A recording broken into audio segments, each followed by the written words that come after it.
comme tous les opérateurs économiques, votre entreprise a besoin d'argent. Vous avez donc financé votre activité, soit par l'activité elle-même, soit aussi ou de façon complémentaire en ayant recours à des crédits. Et puis, la situation n'est pas forcément rose tous les jours, ou parfois si justement elle est tellement bonne qu'il faut financer l'évolution de l'entreprise et donc vous avez beaucoup de crédits. Souvent, les établissements bancaires, c'est pas systématique contrairement à ce qu'ils disent, mais souvent, les établissements bancaires exigent un cautionnement personnel.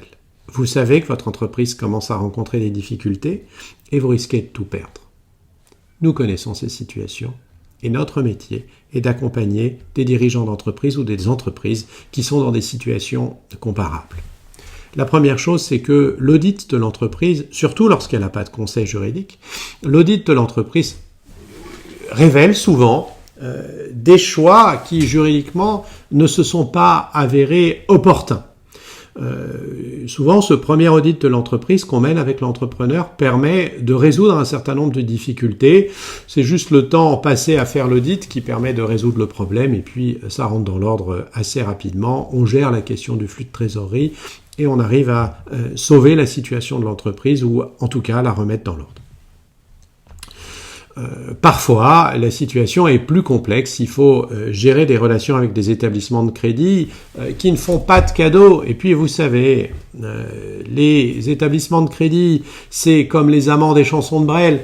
D'abord, tout va bien, tout le monde s'aime, qu'il était beau mon client, qu'elle était belle ma banquière.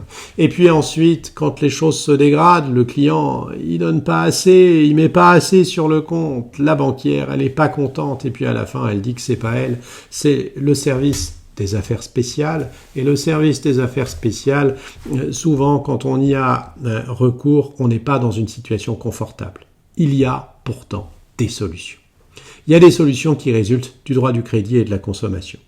En droit du crédit, on peut renégocier des crédits, proposer des solutions aux établissements de crédit, mettre en œuvre ce qu'il est nécessaire. Parfois, il y a des causes de nullité dans les crédits. Parfois, l'établissement bancaire n'a pas été complètement de bonne foi, n'a pas exécuté correctement le contrat et on va pouvoir trouver une solution. Parfois, il n'y a pas de solution de cette nature et on va chercher une solution dans les mécanismes de prévention et de traitement des difficultés des entreprises. Dans toutes ces hypothèses que nous connaissons, que nous pratiquons, avec lesquelles nous sommes habitués, il y a un secret. S'il y a un message qu'il faut que vous conserviez, s'il y a un secret qu'il faut que vous entendiez, c'est que les règlements des difficultés, en particulier dans le domaine du crédit, sont beaucoup plus faciles si on les traite rapidement. La difficulté économique de l'entreprise de façon générale, et en particulier dans le domaine du crédit, c'est comme la gangrène. Il vaut mieux couper le bout de l'ongle plutôt que de couper la phalange. Mais bon, il vaut mieux couper la phalange plutôt que le doigt.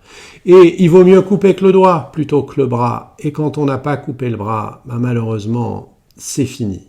Alors si vous voulez qu'on se contente de couper l'ongle, n'attendez pas qu'on ait constaté que la gangrène avait atteint votre bras et appelez-nous.